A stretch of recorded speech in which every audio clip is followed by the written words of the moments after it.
हम सभी ने गुरु माना है और इतना सुंदर शब्दों से अनूप दीदी ने बताया साहब के बारे में, तो लोगों को सुनने से लगता होगा कि ये इंसान के बारे में इतनी क्यों बात कर रहे हैं, भगवान के बारे में क्यों नहीं बोल रहे। भगवान शिव को गुरु बनाए हैं तो उनके बारे में बोलना चाहिए। ये लोग तो इंसान के बारे में बोल रहे हैं, हरिंद्र भैया कौन है, नीलम दीदी कौन है, इनके जीवन के बारे में बोल रहे हैं।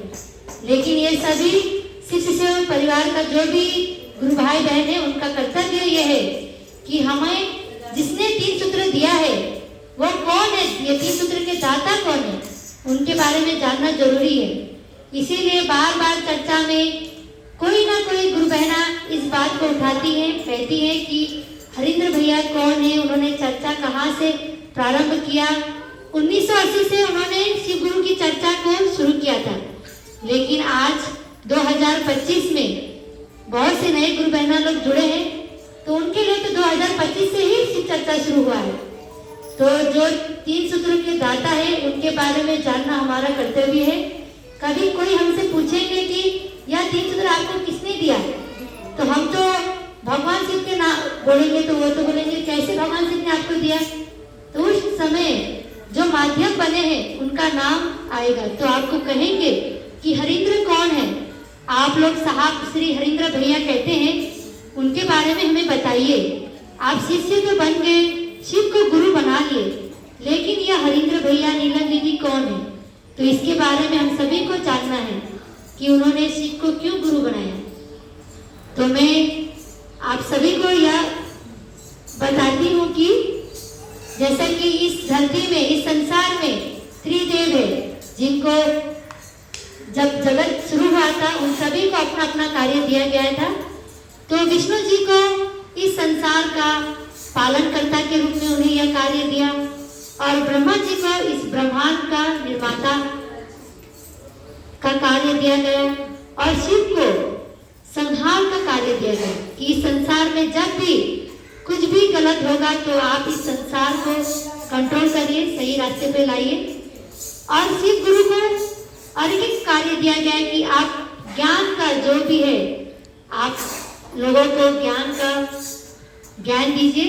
तो शिव गुरु को आदि गुरु, आदि योगी भी कहा जाता है। आदि गुरु जो इस गुरु शिष्य की परंपरा जो शुरुआत करे थे, उनको आदि गुरु कहा जाता है।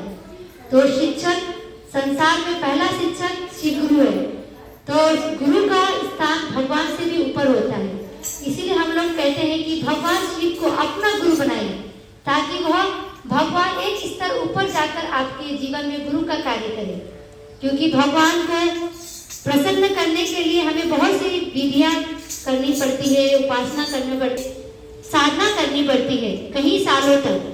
अगर हमारी साधना से अगर शिव गुरु खुश हुए तो हमें वरदान देंगे, लेकिन गुरु के लिए आपको ये सभी करने की आवश्यकता नहीं, क्योंकि हमें अज्ञानता है, हमें कुछ जानता नहीं, तभी तो गुरु के शरण में आए हैं।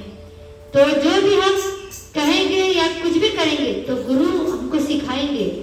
गुरु ज्ञान का कार्य करते हैं। अभी बच्चे को, ये बच्चा है छोटा सा, इनकी मम्मी जितना भी ज्ञान दे सकती देंगी, लेकिन इससे आगे जो ज्ञान देगा वो स्कूल का गुरु देगा। तो वही हमारे जीवन में भी हमारे माता पिता ने जितना हमें सिखाया बचपन में, सब हमने सीखा। हमारे जीवन में जो पहला गुरु माँ बाप ही होते हैं, लेकिन उसके आगे जो कार्य है गुरु शिव के चरणों में है।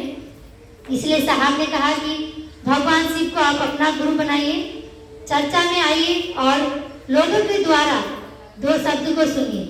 जैसे अभी ये दीदी परमिला दीदी है, रोमिला दीदी ने, इनको मैंने कभी 3 सूत्र बोला देखा नहीं था, लेकिन आज इतने सुंदर तरीके से, इतने सुंदर भाव से उन्होंने गुरु के चरणों में 3 सूत्र रखा। जो लगातार चल रहे हैं उनके मुंह से भी यह बातें निकली नहीं। तो यह तो भाव तभी आएगा जब गुरु को अपना गुरु मानेंगे, शिष्य भाव देंगे। अगर हम शिव गुरु की उस शिवलिंग में जाकर, हे शिव आप मेरे गुरु हैं, मैं आपकी शिष्या हूँ, मुझ शिष्या पर दया कीजिए कहकर आप उनसे बोलेंगे मुझे कुछ ज्ञान नहीं है गुरु, आप मुझे ज्ञान दीजिए। मुझे दीदी ने बोला कि आप सबसे पहले चर्चा दीजिए। मैंने कहा मैंने तो कुछ चर्चा तैयारी किया नहीं, तो बैठ के मैंने गुरु को कहा गुरु आज मैं क्या कहूँ। तो गुरु ने कहा जो तुम जाओ चर्चा स्थल पे, मैं जो कहूँगा वो कहूँ। तो शायद गुरु की वाणी होगी इसीलिए आप लोग को सभी से कहते हैं कि मेरी वाणी नहीं है, यहाँ जो भी गुरु भाई बहन बैठेंगे वो शिव गुरु के मंच पर बैठे हैं, तो गुरु की दया से जो ज्ञान दिया जाएगा वो सभी हम लोग आए हैं इतनी दूर से वो ज्ञान लेने के लिए, तो थोड़े समय के लिए शांति भाव से चर्चा सुनिए। गीता देव ने इतना सुंदर तरीके से ये जो संस्कृत शब्दों में शिव तांडव है उनको याद करके कहना ही एक बड़ी बात होती है, क्योंकि हर किसी के ये संभव नहीं होता। और अनूप दीदी इतने कम समय में उन्होंने गुरु का भाव इतना रखा कि आज उन्होंने हरिद्र भैया कौन है उस चीज को जानने की इच्छा थी, तभी उन्होंने YouTube में सर्च करके आज लिख के आप सभी के सामने कहा।